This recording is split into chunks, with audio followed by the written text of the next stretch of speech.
Hey, ¿qué tal familia? Bienvenidos y bienvenidas a un nuevo episodio. Esta vez tengo el placer de compartir un café con Mary. ¿Qué tal? ¿Cómo estás? Bienvenida y gracias por pasarte por aquí. Hola, bueno, gracias por la invitación, Nico. La verdad que estoy súper contenta de compartir un ratito con ustedes y de charlar de temas tan interesantes como estos. Es un placer enorme, de hecho te he escuchado ya bastantes veces en Space. Siempre he querido tener este café por tocar temas interesantes a nivel regulatorio, que me parece que primero que los manejas muy bien, los explicas muy bien y segundo que creo que a la gente le va a interesar también estos temas. Pero antes de pasar con ellos, siempre me gusta tener un poco de contexto de la persona que viene a compartir un café con nosotros. Entonces la primera pregunta que me gustaría hacer es ¿quién es Mary y cómo llegas a todo esto de Web3, ¿no? Bueno, voy a tratar de ser lo más breve posible en esta pregunta, si pasamos de lleno a lo más interesante, digamos. Pero bueno, cuento brevemente quién soy yo. Soy estudiante de Derecho. Actualmente me queda año y medio para terminar la carrera, así que estoy ahí en esos. Aparte de ser estudiante, bueno, soy pasante legal en un estudio jurídico que se llama LOTAEM, que es todo virtual, está en toda la TAM, y hacemos todo derecho y tecnologías, o sea, asesoramos a TikTok, Airbnb, Amazon, o sea, todo ese tipo de clientes interesantes, digamos, al menos para mí. Bueno, además soy parte del core team de Mujeres en Cripto y cofundadora de Mujeres en Derecho, que es una comunidad también donde nos juntamos a hacer networking, muchas mujeres que nos interesan básicamente varios temas jurídicos. Y bueno, que también tenemos un podcast, así que de paso meto el chileo de eso. ¿Cómo llego a Web3? La verdad que en principio empecé invirtiendo, como creo que cualquier persona, no entendía mucho que había la tecnología detrás, solo entré a, digamos, mirar numeritos y tratar de sumar algo. Después llegó un momento en el que hice un curso en Coursera de Federico Ast. Federico Ast es el fundador de Cleros, que es una plataforma de justicia descentralizada. Y el curso era sobre como legal tech y startups. Y en uno de los episodios hablaba de blockchain. Entonces yo dije, wow, qué interesante esto, ¿no? Yo solo veía numeritos subir y bajar y en realidad había algo re interesante atrás.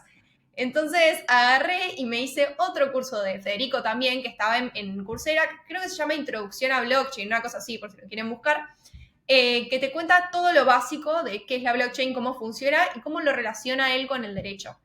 Y ahí dije, wow, esto es súper interesante, o sea, la verdad que tiene tantas relaciones con lo que a mí me apasiona, que es, digamos, lo jurídico, y tiene tantos beneficios que necesito investigar más. Y bueno, ahí fue cuando me empecé a involucrar más, empecé a leer mucho más, entré en Mujeres en Cripto, y acá estamos, básicamente. Fui aprendiendo y bueno, el camino me fue llevando solo.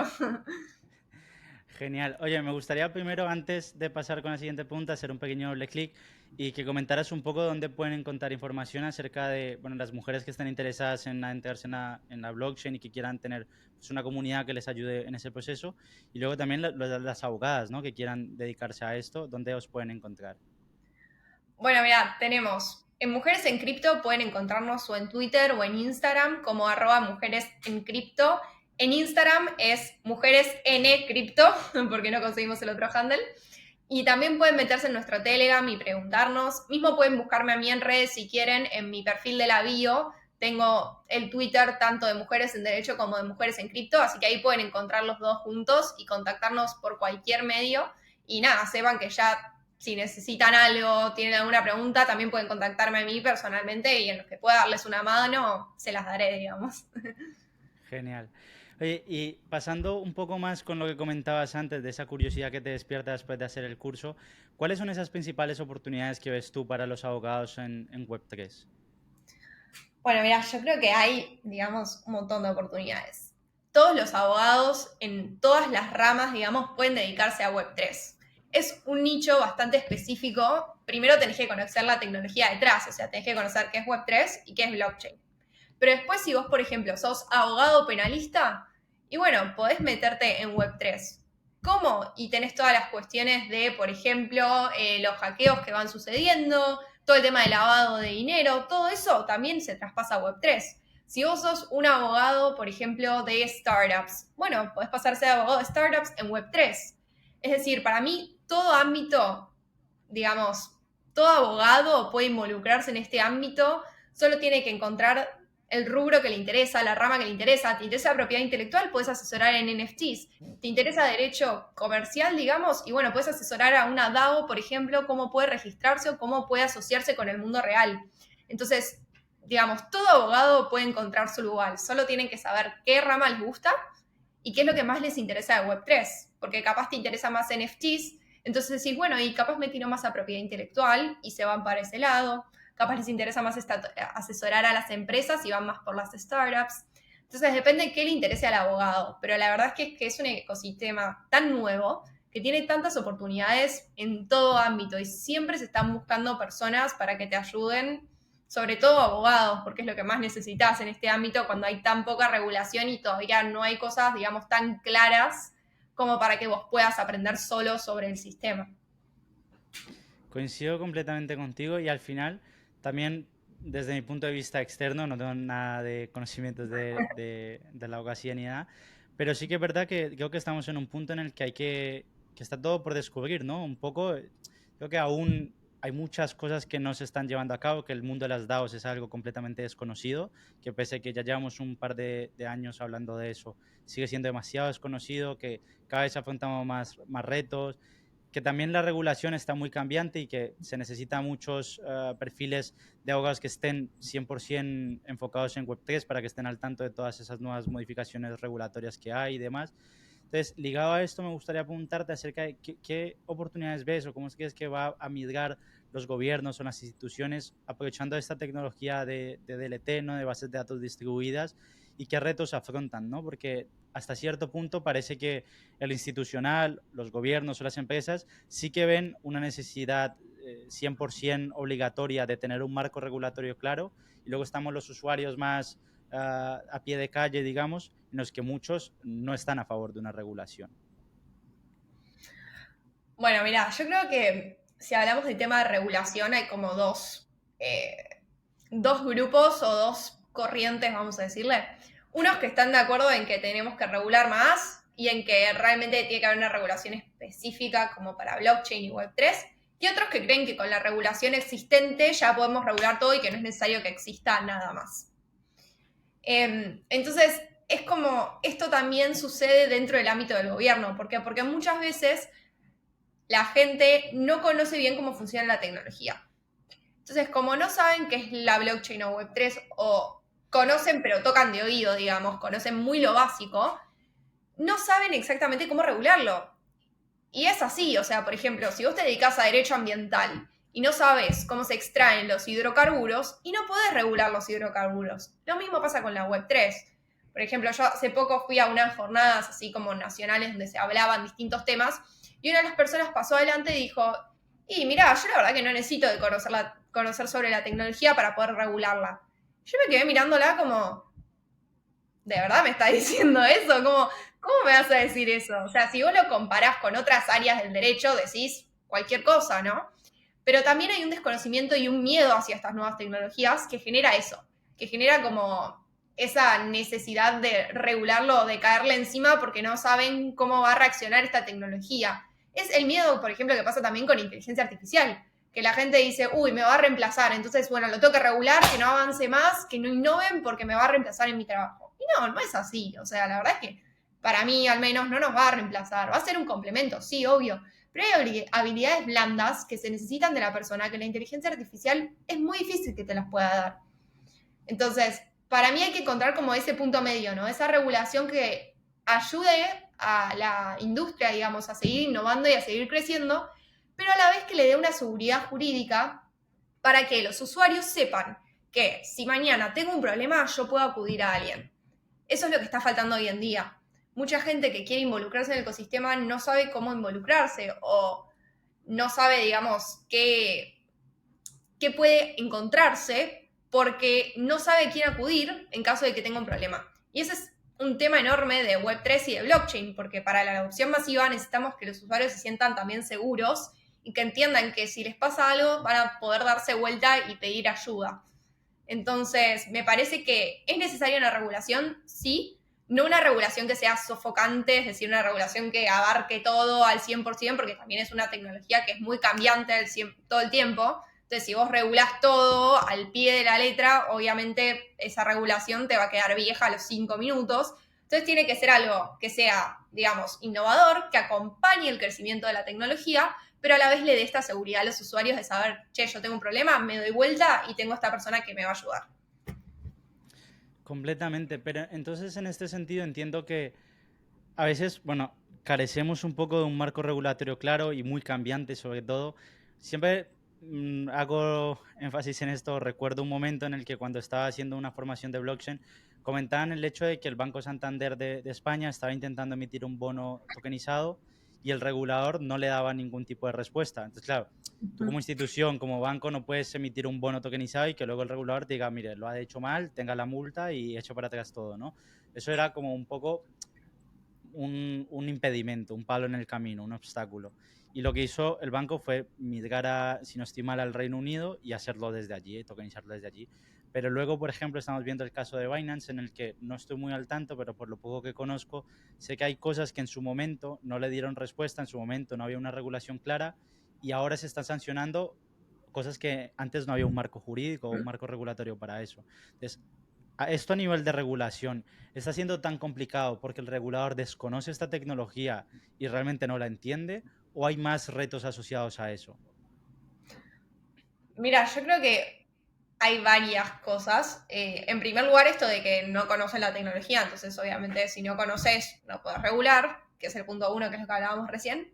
Pero por otro lado, también en cuanto a blockchain hay muchos intereses encontrados y muchos, digamos, intereses políticos de en medio. Me parece también que no podemos, digamos, tampoco negarlos, porque es una realidad y que existen, y muchos gobiernos no están de acuerdo en utilizarla también por eso. O sea, no voy a dar nombres ni me voy a poner a hablar de esas cosas, porque tampoco es mi lugar hablar de política, pero hay una realidad que es también que mucha gente no la quiere adoptar porque tiene una transparencia y una trazabilidad que otro tipo de tecnologías no tienen. Entonces no a todos les conviene.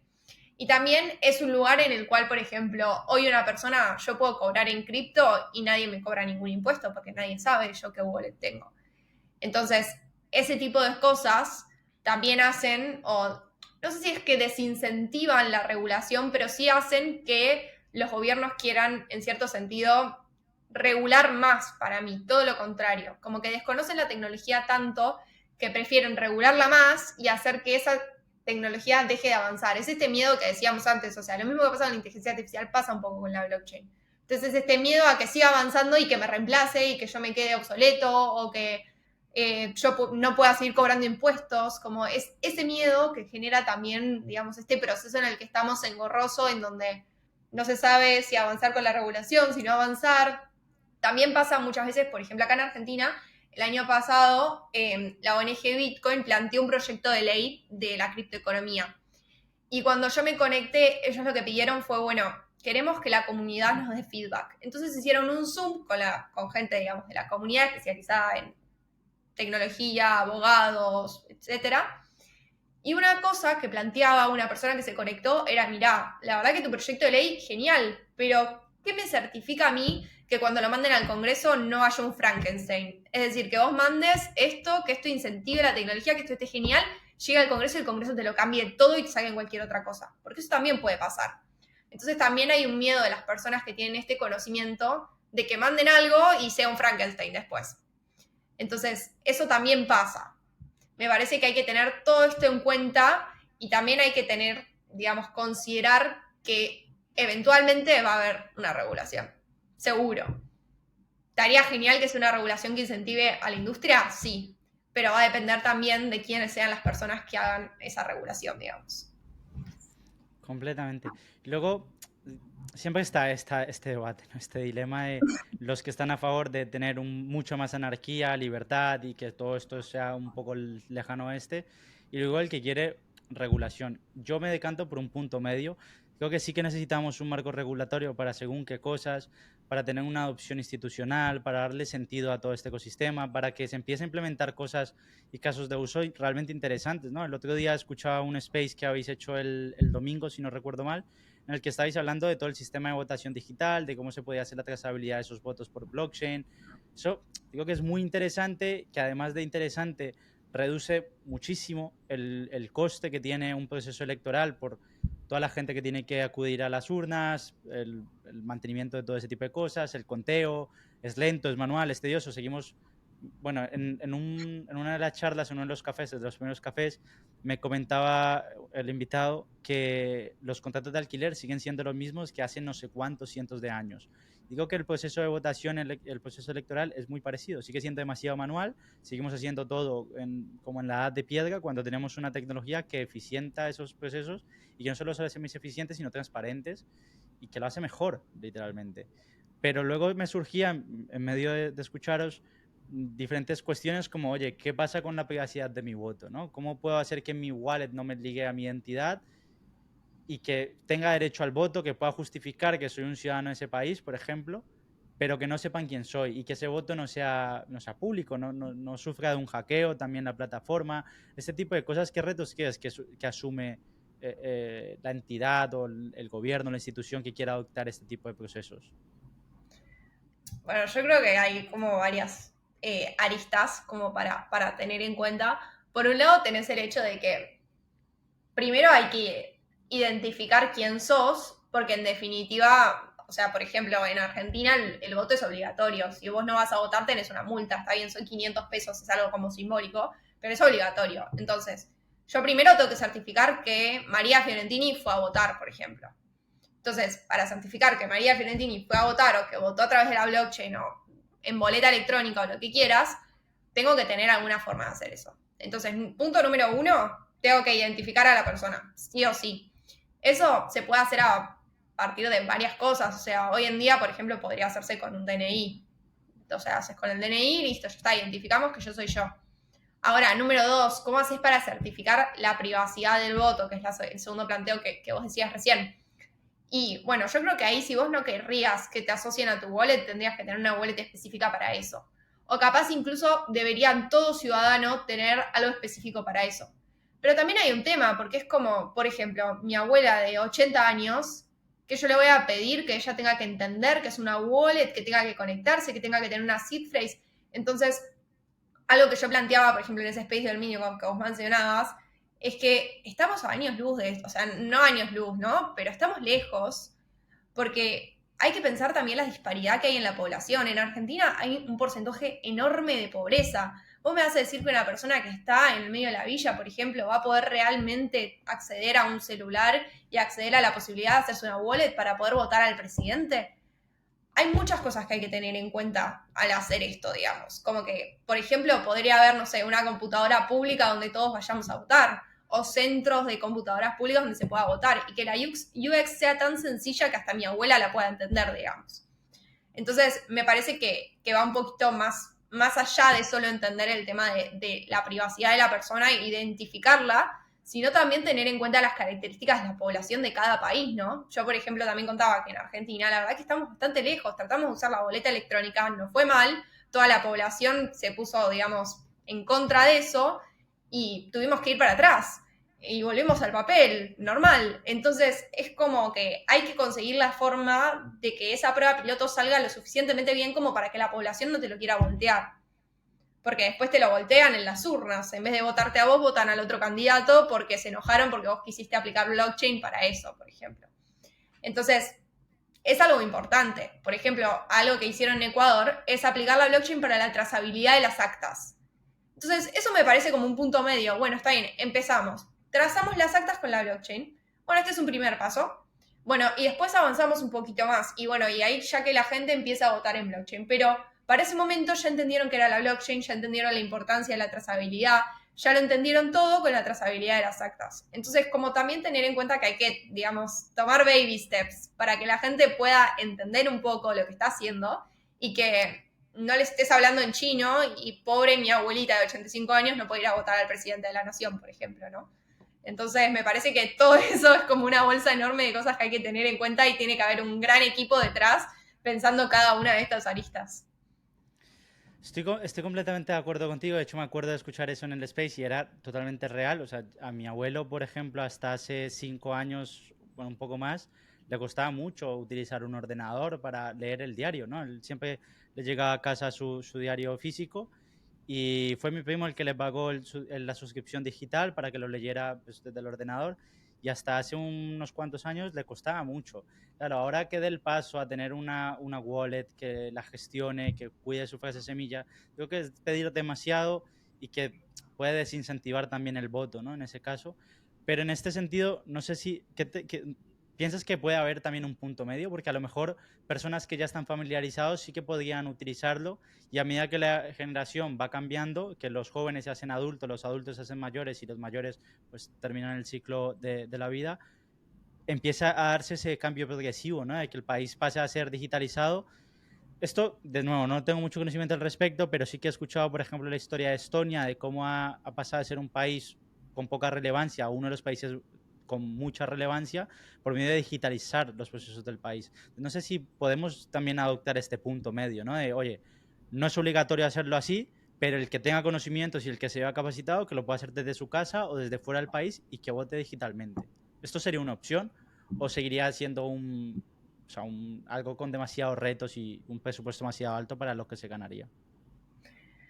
Mira, o sea, es una opción interesante, pero el tema es que también es muy difícil que la población vote de formas distintas y que, por ejemplo, después se certifique realmente que, por ejemplo, las boletas en papel fueron, digamos, que haya una buena trazabilidad de las boletas en papel por un lado y también de lo que sucedió en la blockchain por el otro, porque ahí tenés un doble riesgo. No tenés que cuidar solo el área digital y que no te hackeen, sino que también tenés que cuidar que no te roben las boletas en papel. Entonces, o sea, no digo que está mal la idea, o sea, me resulta interesante, me parece que requeriría el triple de presupuesto capaz o el cuádruple de presupuesto que requeriría el usar solo uno de los métodos. Entonces, como que también hay que tener en cuenta eso y hay que tener en cuenta de qué país estamos hablando. Yo creo que hoy en Argentina, por ejemplo, imposible, no tenemos plata, básicamente. O sea, nuestro presidente vive diciendo no hay plata y se hizo famoso por eso, pero es verdad, no hay plata. Entonces, capaz no tenemos hoy, digamos, el financiamiento necesario y el presupuesto para poder solventar eso. Pero capaz un país distinto al nuestro, que sí tiene los medios, podría hacerlo. Sí, puede ser una opción interesante, pero siento que también habría que investigarla más, volver a, digo, repensar todo el sistema para poder adoptar eso. Genial. Es complicado, o sea, realmente muchas veces desde el sofá o desde la silla parece muy fácil, ¿no? Decir, oye, ¿por qué no digitalizamos todos estos procesos? Pues lo que es verdad que lleva un proceso complicado y que también puede ser proceso de timing, ¿no? Recuerdo también la época en la que se mencionaba que Carrefour, la marca esta de supermercados, había empezado a hacer trazabilidad de los productos por medio de tecnología blockchain. Esto fue 2018, 2019 y al poco tiempo, si no recuerdo mal, habían descontinuado esto por falta de tiempo. La infraestructura no estaba preparada, incurrían en costos innecesarios, pero hay casos como, por ejemplo, Movistar, que sí que es verdad que la implementación de su blockchain le había costado cerca de 1 millón. Todo esto son números de memoria de hace un par de años, o sea que puede ser que estén equivocados, pero era algo así como una inversión de 1 millón de euros, de dólares, y les había repercutido en el primer año en ahorrarse 3 millones de euros en pérdida de dispositivos que devolvía la gente, ¿no? Lo típico que pides un modem, te llega mal, se pierde en el camino, cosas de ese estilo. Creo que es muy interesante adoptar ese tipo de tecnologías, pero que también hay un reto a nivel regulatorio, a nivel de infraestructura, a nivel de costes, a nivel de en qué blockchain lo hago, ¿no? Que también es algo complicado. En 2018 habían unas blockchain que ya no existen, en 2020 surgieron otras que ya no existen. Entonces, es complicado y creo que se están dando pequeños pasos, es interesante seguirlo. Yo estoy muy pendiente también y recomiendo a la gente que lo esté de esos videos cortos que has empezado a hacer porque son súper interesantes, son graciosos. He visto el de tokenización de jugadores de fútbol, es una pasada, soy muy curioso y de todo este tema me encanta. Pasando un poco a tocar otro tema diferente, quería pasar a tocar un poco el tema de los NFTs, ¿no? Nosotros es verdad que tenemos una comunidad que está muy interesada en este sector de los NFTs. Me gustaría apuntarte un poco acerca de tenemos muchos creadores en la comunidad que han lanzado sus proyectos, que han trabajado con NFTs. ¿Qué se debería tener en cuenta a la hora de, a nivel regulatorio o cosas que tengas tú, que pienses tú que sean interesantes tener en cuenta antes de lanzar tu colección NFT?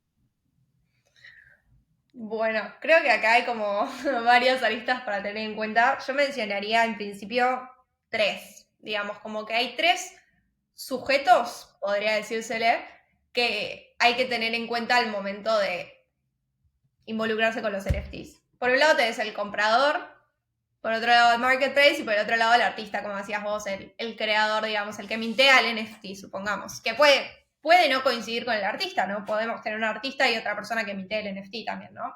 Esa posibilidad existe. Entonces, si tenemos que empezar por el artista, yo creo que tiene que tener también 3 cosas en consideración, básicamente. Primero, saber qué derechos tiene. Después, saber qué derechos quiere ceder. ¿Y qué derechos quiere ceder? Tanto por un lado al marketplace como por el otro lado al comprador.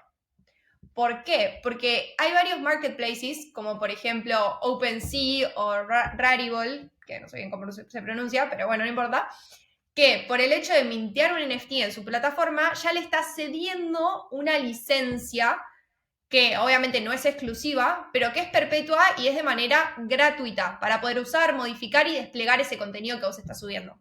Entonces, esto en OpenSea. Cada vez que vos vas a mintear un NFT y vos lo vas a vender a través de OpenSea, por ejemplo, es importante que revises esos términos y condiciones.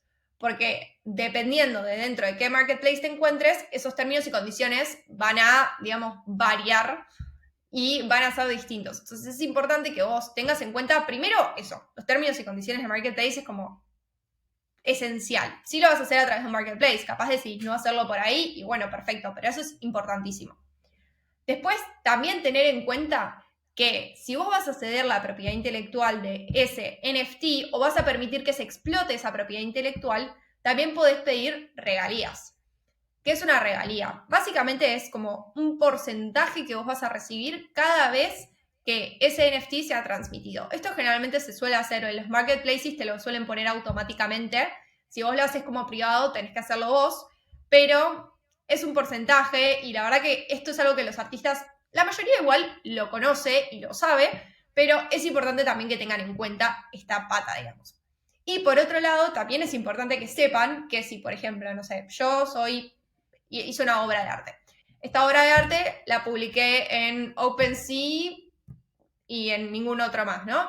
Y de la nada entro a otro marketplace, X, y veo que en ese marketplace publicaron mi obra, como si fuera de otra persona, y están cobrando regalías y no sé qué, y yo digo, pará, yo en ningún momento seguí los derechos de esta obra, porque esta persona la está usando. Entonces, bueno, ahí, por ejemplo, en Europa hay digamos, una forma de defenderse que se llama el Notice and Takedown. Entonces, vos qué haces? Vas y le avisás al marketplace, tipo, Marketplace X, mira, esta persona X está utilizando esta obra sin tener los derechos de propiedad intelectual. Entonces, ese marketplace tiene que actuar en consecuencia. ¿Qué significa eso? Bajar la obra, básicamente, y que la otra persona que estaba cobrando regalías, por ejemplo, lo que sea, que no pueda seguir cobrándolas por una obra que no le pertenece. Lo bueno de esto también es que en el caso de los NFTs, si vos mintiaste ese NFT, es muy sencillo y muy, digamos, trazable poder saber que vos realmente lo mintiaste y que realmente esa obra es tuya. Ahora bien, también tenemos otro tema, que es lo que te decía al principio. ¿Qué pasa si el artista no es la misma persona que mintea el NFT? ¿Qué pasa si yo hice un cuadro en la vida real y otra persona viene y mintea un NFT y empieza a cobrar virtualmente por mi cuadro, digamos, cuando no era suyo? Entonces, ahí también vamos a tener un tema, ¿no? En ese momento del traspaso de lo físico, digamos, a lo digital, que también hay que trazar y ver qué sucede. Bueno, y si yo encuentro esa obra mía que yo la hice en formato físico y esta persona la subió digitalmente y está cobrando por eso, ¿qué puedo hacer? Y primero vas a tener que demostrar que esa obra es tuya, que es lo más difícil, digamos, sobre todo cuando una persona, digamos, no lo hizo en formato físico. Es mucho más difícil demostrarlo que cuando estamos en el ámbito de los NFTs. Entonces, podría decirse que eso es otra ventaja misma de los NFTs. Si yo lo minteo directamente, entonces ya tengo esa ventaja de que ya sé que soy yo, que yo lo hice y que voy a recibir las regalías que yo le haya puesto a eso durante todo el tiempo que quiera. Así que eso me parecen como las cositas básicas que debe tener en cuenta la persona al realizar un NFT. Buenísimo. Aquí en este caso me surge la pregunta, una vez no me acuerdo dónde lo leí, pero sería válido en el caso, lo que comentabas, ¿no? Tienes que verificar que esa obra física la has hecho tú. Sería válido si, por ejemplo, por lo que sea, yo tomo una foto del arte después de haberlo hecho, me envío un email, ¿eso podría servir como justificante de que yo hice esa obra antes de otra persona? ¿O eso no tiene ninguna validez jurídica? Habría que ver primero en qué país te encontrás y dónde querés defender, digamos, esa idea. Porque tenés que demostrar, y también ante qué juez te encontrás, porque un juez capaz te dice, sí, sí, eso es prueba, y otro juez capaz te dice, no, eso no es prueba, no lo es de ninguna manera, ¿no? Entonces, por ejemplo, si vos ahí tenés un mail donde vos estás demostrando que es tu obra, y bueno, tenés que pedir la pericia informática que demuestre que ese mail salió de tu IP, de tu computadora, y no solo poner el screenshot del mail, porque el screenshot del mail solo te van a morir de risa. O sea, tenés que poner la pericia informática, tenés que hacer como mucha más, digamos, prueba adicional para también demostrar que esa obra era efectivamente tuya. Siempre cuanto más puedas hacer, mejor. O sea, aunque a vos te parezca que estás haciendo pruebas que capaz parecen tontas, siempre es lo mejor que puedes hacer. Capaz alguna después te la terminan desestimando, te dicen, no, esta es improcedente o esta no es pertinente, bueno, no importa. Vos por lo menos la aportaste y trataste de demostrarlo con la mayor cantidad de herramientas que tenías. Y capaz una que pensabas que no era importante, al final fue la que hizo que el juez decidiera que esa obra era tuya. Entonces, siempre yo lo que recomendaría es tratar de dar la mayor cantidad de pruebas posibles. Pericia informática, importantísimo siempre. Y después depende del caso concreto, es como que así en el aire es muy difícil que te pueda decir más. Genial. Y otra cosa que me surge también la inquietud, hablando del tema de ceder los derechos que comentábamos antes de los NFTs, ¿qué pasa en el caso de, esto se hizo muy famoso con el tema de los Bored Ape, que empezaron, se dijo que se cedían los derechos de la propiedad intelectual del NFT? Hubo mucha gente y hay aún gente que lo que ha hecho es montar marcas de cerveza, otros han montado restaurantes. ¿Qué pasa en el momento en el que yo vendo ese NFT y ya he explotado la propiedad intelectual? ¿Tengo que hacer algo? ¿Tengo que cerrar mi negocio? ¿Tengo que darle un rebranding? ¿Qué hay que hacer en ese caso? Bueno, ahí depende. Como todo en el derecho, viste, la típica respuesta depende, pero realmente depende de que estés, o sea, vamos así. Vos ahora vas a vender ese NFT. Entonces, cuando vos vendas ese NFT, lo estás haciendo a través de un contrato con esa otra persona. Entonces, depende de qué día ese contrato. ¿Por qué? Porque vos podés vender el NFT sin cederle la propiedad intelectual y podés vos quedarte la propiedad intelectual, por ejemplo. Entonces, en ese caso, bueno, mi negocio queda ahí, perfecto, no tengo ningún problema, yo sigo siendo el dueño de la propiedad intelectual. Ahora, puede ser también que acuerden que, por ejemplo, vos le pases la propiedad intelectual, pero vos mantengas tu negocio igual y le tengas que dar un porcentaje del negocio. Depende mucho de qué hayas acordado vos con esa otra persona. Ahora, si vos le cedes totalmente la propiedad intelectual, y ahí la otra persona te puede venir a hacer un juicio y decir, che, flaco, estás usando mi propiedad intelectual. Entonces ahí te diría que estás un poquito más complicado, pero depende mucho de qué pactes con esa otra persona, porque también puedes decirle, bueno, te doy, no sé, 30% de mi negocio y déjame mantenerlo y hacer un acuerdo en base a eso en el que te da una licencia de la propiedad intelectual para solo tener ese negocio. Entonces Y dependerá de eso. esto iría o sea, esto sería un acuerdo entre persona a persona, es decir, yo compro un Bored Ape, monto un restaurante de hamburguesas o lo que sea, y quiero ir a listar mi NFT en un marketplace, en el cualquiera. En ese caso, yo tendría que llegar a un acuerdo y dejar por redactado en un contrato con la persona que me lo quiere comprar, o esto va intrínseco en el smart contract del NFT, esto le repercute la responsabilidad al autor de la colección, o cómo se gestionaría en ese caso. Es que debes, primero, ver qué dice el smart contract del NFT, porque capaz el smart contract del NFT ya tiene, digamos, injerto que está cediendo las propiedades, el derecho de propiedad intelectual. Entonces, en ese caso, yo haría un acuerdo externo en donde esa persona te sea la licencia para tu negocio específico, por ejemplo. Entonces, sí tendrías que negociarlo por afuera. También tendrías que ver si lo estás haciendo a través de un marketplace, de nuevo, los términos y condiciones del marketplace, porque capaz ahí te dice, cuando vendes tu NFT cedes la propiedad intelectual, o cuando vendes tu NFT no cedes la propiedad intelectual. Entonces vas a los términos y condiciones del marketplace y te fijas eso, y en base a eso, de nuevo, o haces un acuerdo por afuera con esa persona, o simplemente como transaccionás y listo, y esperás ir rezando a que no te venga el otro día a darse vuelta y demandarte, básicamente. Pero por eso te digo, es como que depende mucho, primero, de ver digamos, cómo está programado ese NFT, que dice el smart contract de ese NFT. En el caso de los Bored Apes, ya estaba puesto para ceder esa propiedad, entonces ahí ya vamos a tener que hacer el acuerdo por afuera. O si el marketplace dice otra cosa distinta, que también habría que ver dependiendo en qué marketplace te encuentres. Genial. Y luego hay otro tema también que has mencionado un par de veces de inteligencia artificial. Se ha hecho un poco de euforia, ¿no? Alrededor de la inteligencia artificial. Es verdad que es mucho más impresionante que Web3 y que blockchain por, por ese momento wow, ¿no? Que genera oye, ¿cómo puede ser que yo le ponga un par de palabras y me genere una imagen, un video o un artículo? Entonces, en ese sentido se ha empezado a utilizar mucho, se han visto muchos tipos de retos, desafíos a nivel de propiedad intelectual, de violación de derechos de autor o que cogen las imágenes de X plataforma y demás. En este sentido, ¿hay algo que se pueda hacer? O sea, los NFTs o la Web3 podrían servir para proteger los derechos de esos artistas o esto es igual que si lo subes a tu Instagram y demás? Bueno, hoy en día el problema con la inteligencia artificial es que todavía no está, o sea, no solo que no está regulado, sino que no hay jurisprudencia. Entonces, todavía no se, digamos, determinó si realmente hay una infracción de la propiedad intelectual o de los derechos de autor al momento de que la inteligencia artificial te tira una imagen utilizando, digamos, una compilación de imágenes de distintos artistas. Entonces, ese es el primer problema que tenemos, no hay definiciones, o sea, no es que se dijo, sí, se está violando la propiedad, el derecho de autor de esos artistas. No, eso nunca se dijo. Entonces, hoy en día que sea un NFT, que sea una foto en Instagram o que sea una foto en Facebook, es lo mismo, porque todavía no tenemos determinado absolutamente nada. Ahora bien, hay varios abogados, o hay como una corriente, que está diciendo cosas bastante interesantes, que es, por ejemplo, que se le pague, digamos, una pequeña regalía a un artista cada vez que se utilice una de sus fotos para hacer una imagen en, por ejemplo, DALL-E, la inteligencia artificial, ¿no? Entonces, cada vez que DALL-E crea una imagen con una foto de una obra que hice yo, me paga un porcentaje tipo 0,0000001%, o sea, algo simbólico, ¿no?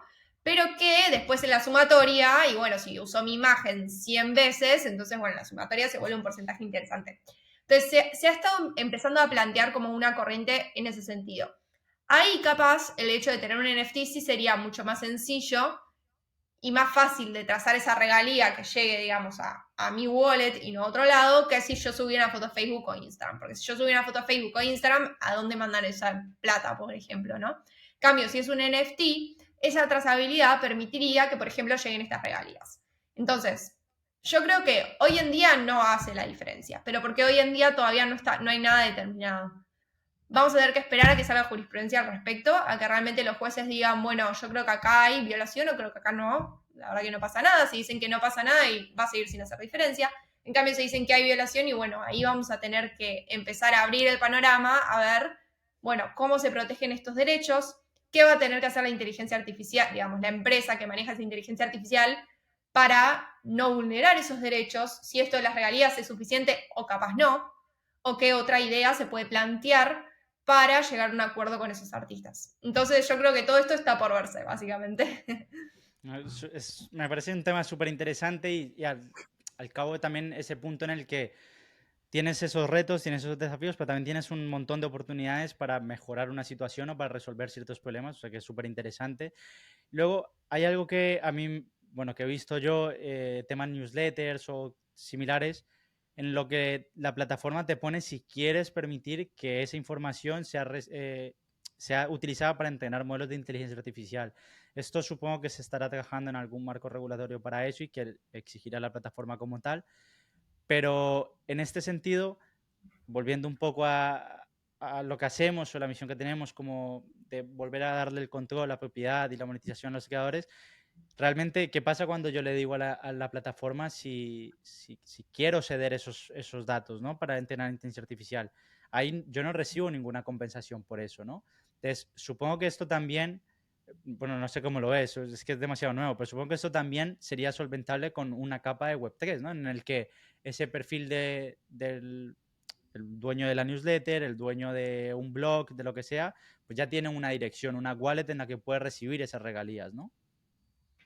Y depende también qué contrato estés haciendo, porque no sé, cuando vos firmás, vos podés estar cediendo esa propiedad intelectual.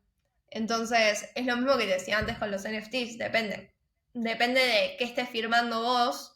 Si vos estás firmando que cedes la propiedad intelectual a cambio de nada, y bueno, firmas eso. o si estás firmando que la cede es a cambio de 0,01% de regalías cada vez que lo utilicen, por ejemplo, ¿no? Entonces, dependerá mucho de esos contratos. Por eso también hay que, digamos, prestar atención a lo que firmamos, que muchas veces muchos no lo hacemos. O sea, yo los términos y condiciones, así como te estoy diciendo esto, me doy vuelta, firmo términos y condiciones sin leerlos, lo cual está muy mal. Pero deberíamos como generar esa conducta, digamos, esa conciencia en la sociedad de empezar a leer un poco lo que estamos firmando y empezar a entender lo que estamos aceptando, las cookies, por ejemplo, que aceptamos todo el tiempo así fácilmente, ¿no? Entonces, ¿qué significa todo eso? Porque, claro, uno lee cookies, lo acepta, uno lee términos y condiciones, lo acepta. Y bueno, pero, ¿qué significa esto? ¿Qué consecuencias puede tener? Entonces, no hay que dejar pasar esas cosas. Si vos vas a llenar ese botón del newsletter, y bueno, fíjate que estás firmando así. Mínimo léelo por arriba. O incluso tenés a ChatGPT. Dale link a ChatGPT y preguntale, che, ¿no me resumís esto? ¿Qué estoy firmando? ¿Qué implicancias tendría para mí? Listo. Pero por lo menos como tener una diligencia mínima de prestar un poquitito de atención a lo que firmamos. Porque después, si vos querés reclamar algo, se te va a hacer mucho más difícil. No digo que sea imposible, porque obviamente puede haber una cláusula abusiva dentro de ese contrato, si fue de adhesión, y puede hacer que puedas voltear algo, pero igual es mucho más difícil. Tenés que conseguir un abogado, tenés que empezar un proceso, tenés que negociar. Entonces, hay que tener cuidado con lo que firmamos. 100%. A ver, yo en este sentido es que, verdad, yo la mayoría de cosas un poco, bueno, sí, la mayoría las firmo sin leer, pero es que no sé si es necesidad o es estratégico, pero te ponen 19 páginas con letra súper pequeñita que dices, mira, ¿quién se lee esto cada vez que quiera firmar? Y luego salen cosas, por ejemplo, en TikTok se hizo un poco famoso eso, de alguien hablando de todo lo que estabas firmando, ¿no? De toda la información que le estabas dando, de toda la privacidad que estabas perdiendo al firmar esos términos y condiciones. Pero es que, claro, realmente, por un lado, mucha gente quiere utilizar TikTok y por otro, no está dispuesto a leer 19 páginas. Pero me ha encantado eso de ChatGPT porque es verdad que muchas veces lo utilizamos para generar información o para hacer mil cosas, pero en este tipo de casos, que es un proceso mucho más manual, mucho más, bueno, poco creativo, sí que es verdad que están siempre como, oye, pásale toda la información, dirá que te la resuma en los 10 puntos claves o que te lo resuma en lo que sea y que te dé la información más relevante, ¿no? En lo que te pueda perjudicar más a nivel de privacidad o de seguridad y demás. Que me parece un tema súper interesante. Luego hay otra cosa también que has tocado, el tema de los marketplaces, de los términos y condiciones que tenga cada uno y demás. ¿Qué pasa en el sentido de muchas veces nos conectamos a diferentes plataformas en las que, bueno, damos acceso con la wallet y demás porque queremos listar NFTs, porque queremos comprar, porque queremos hacer lo que sea? ¿Qué pasa cuando esa plataforma es hackeada? ¿Yo tengo algún tipo de seguro, de compensación o me va igual que la plataforma al sufrir ese hackeo? Bueno, otra vez depende, o sea, parece re redundante, pero de verdad depende mucho de cuál sea la plataforma. O sea, por ejemplo, si estamos en un exchange descentralizado, y te digo que está difícil, o sea, el tema, porque ¿a quién le vas a reclamar? Entonces, depende mucho de, por ejemplo, hay muchos exchanges descentralizados que tienen digamos, que los fundadores son visibles, que están constantemente, que están metidos en la comunidad, etcétera, donde es mucho más sencillo, más accesible, porque tenés una persona a quien hablarle, con quien, digamos, iniciar una queja o una denuncia o lo que sea. En cambio, cuando es un exchange completamente descentralizado, que no tenés ni idea quién está detrás, ya tenemos un problema, porque es bastante difícil en ese caso. Y después tenés por otro lado el exchange centralizado, que obviamente ahí vas a tener que ver primero de nuevo los términos y condiciones, a ver qué dicen, que igualmente, a ver, como te decía antes, puede ser que haya una cláusula abusiva dentro de eso. Si el hackeo fue culpa del exchange porque no tomó los parámetros necesarios, y se va a tener que hacer cargo, o sea, no hay otra. Pero capaz en los términos y condiciones dicen que no se hacen cargo. Entonces, vos tenés que iniciar un proceso, una demanda, en donde pongas todo lo que sucedió y ver qué dice el juez, porque también, de nuevo, estos casos son bastante novedosos, no hay tanta jurisprudencia al respecto, muchos jueces no tienen ni idea de lo que les estás hablando, entonces tenés que explicar, en una demanda tenés que poderte explicar qué es la blockchain, lo cual no debería tener que ser así, porque, o sea, de nuevo, si yo voy a demandar por los hidrocarburos, el juez de ambiental ya sabe qué son los hidrocarburos. Entonces, los jueces deberían intentar también capacitarse un poquitito en esto y que si yo voy a demandar no tenga que explicarle qué es la blockchain, que el juez ya sepa qué es la blockchain. O a lo sumo que si yo voy a demandar, no explique qué es la blockchain y si el juez le cae el caso, que investigue qué es la blockchain, ¿no? Entonces, El problema es que vos ahí, como abogado, estás corriendo el riesgo de que el juez no investigue y que el juez directamente te diga, no, desestimo la demanda, cualquier cosa, cuando en realidad no entendió nada. Que puede pasar también. Entonces, como estamos en estos momentos tan, digamos, novedosos, donde todavía no todos conocen sobre el tema, siempre tomar la mayor cantidad de precauciones posibles es mejor. Entonces, de nuevo, leer los términos y condiciones, de ver qué dicen en caso de hackeos. Si es que este exchange te dice no te ayudo en nada y qué sé yo, y capaz es mejor que te busques otro. Total, si estás en un exchange centralizado, tanta diferencia no hay entre los que existen hoy en día. Y si estás en un exchange descentralizado, saber que vas a tener que tener mucho cuidado dónde te metes, saber que también si firmas un smart contract, tenés que después, bueno, quitarlo de tu wallet, no permitirles que accedan constantemente a tu wallet, porque eso también te hace más vulnerable a hackeos. Entonces, usar protocolos que te permitan analizar los smart contracts que tenés conectados, como tomar un par de precauciones, o sea, es como antes, como tener el antivirus, bueno, lo mismo pero en Web3, digamos. Como que esas cosas no nos pueden faltar, tienen que ser parte de nosotros ya. Entonces, me parece que es primero tomar esas diligencias y después, en caso de que te pase, buscar un abogado que sepa realmente del tema, no una persona, digamos, que te parezca un buen abogado en derecho civil, pero que no tenga ni idea de qué es la blockchain porque no te va a funcionar de nada, sino una persona que realmente conozca el tema y que realmente pueda darte las herramientas y ayudarte en eso. Buenísimo. Y hay una pregunta más que me surge en relación a los NFTs, que es el hecho de qué pasa, bueno, en 2021 más o menos empezó esa fiebre de los NFTs, mucha gente estaba tokenizando pues todo lo que se encontraba por el camino. Y es verdad que a día de hoy esa fiebre ha bajado mucho, pero aún siguen habiendo tokenizaciones de activos o de, sí, de activos subyacentes, que en algunos países es legal y en otros no. Con este tipo de activos, ¿qué pasa cuando yo, claro, en un momento de globalización como el actual, en el que una persona de cualquier parte del mundo puede comercializar con ese activo? ¿Qué pasa en este sentido? Yo como dueño de esa colección tendría que tener algún tipo de cuidado, algún tipo de, no sé, de plan relacionado a qué pasa cuando una persona de otro país o un menor de edad incluso compra ese tipo de activos. Bueno, mira, ahí nuevamente es como que depende mucho del activo subyacente, digamos, el activo que vos estés tokenizando, porque como hoy en día, de nuevo, no hay regulación sobre el tema de tokenización, bueno, hay, pero en muy pocos lugares, o sea, ahora tenemos la MiCA, por ejemplo, como que depende de dónde estés parado, qué tipo de regulación vas a tener y si vas a tener algo. Entonces, como en la mayoría de los países no hay regulación, ¿en qué nos basamos siempre? En el activo, digamos, que está por debajo. O sea, podría ser si estoy tokenizando, no sé, inmuebles, bueno, en el inmueble y cómo funciona el inmueble para ver cómo instrumentamos esa tokenización. Entonces, esto primero como aclaración para entenderlo después, ¿no? Bien, una vez que tenemos eso claro, depende también del país en el que nos encontremos, como decías vos recién, si es ilegal en este país, y mira, yo te diría que la empresa no la instales en ese país, por ejemplo, ¿no? Pero también hay una cuestión que sea en Web3, que es el hecho de que yo, la verdad, no sé si vos sos un hombre, si vos sos una mujer, si vos tenés 5 años, si tenés 6, o en qué país te encontrás, porque como es todo, digamos, pseudo anónimo, no hay forma de saber de dónde es esa persona. Entonces, ¿yo qué recomendaría? Y siempre tomar las diligencias debidas, ¿no? Como poner un botón que certifique que tenés más de 18 años. Y que vos que la persona ponga así, tengo más de 18 años, sí, tal cosa, tal otra, dependiendo obviamente del activo, pero que por lo menos te cerciores tratando de poner ese tipo de precauciones previas para después evitarte un disgusto, ¿no? Siempre es mejor prevenir que curar. Entonces, si podés prevenir lo más posible y tratar de poner ese tipo de cosas o algo en los términos, o sea, antes hablábamos de los términos y condiciones del lado del usuario. Si hablamos del lado del proveedor, obviamente los términos y condiciones te cubrís de todo. Y después, bueno, vemos.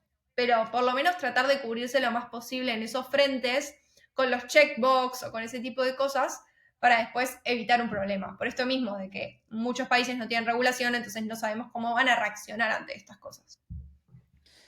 Y en este sentido, por ejemplo, poniendo algo básico como puede ser tokenización de bebidas alcohólicas, claro, la venta de bebidas alcohólicas a menor de edad está prohibido en, no sé, el 98% de los países, a lo mejor, 90% de los países.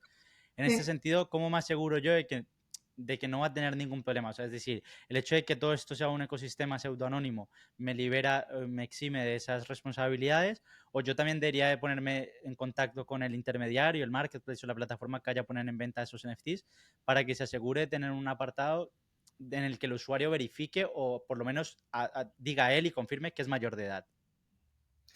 Bueno, es que ahí hay un tema. Yo creo que vas a poder tratar de cubrirte lo que más que puedas, digamos, poniendo el checkbox de que pongas que es mayor de edad. Después, si vos llegás a un juicio en algún momento, obviamente que vas a alegar el tema del pseudoanonimato. Nunca te vas a poder cubrir al 100%. Pero eso con ningún tema, o sea, es imposible que un abogado que te venga y te diga, sí, sí, yo te cubrí el 100% de todos los problemas, te está mintiendo, o sea, es imposible cubrirse al 100%, siempre algo te va a caer, algún problema vas a tener. Entonces, yo le recomendaría sería tomar la mayor cantidad de medidas posibles, o sea, si vos podés poner el checkbox de soy mayor de edad, ponelo.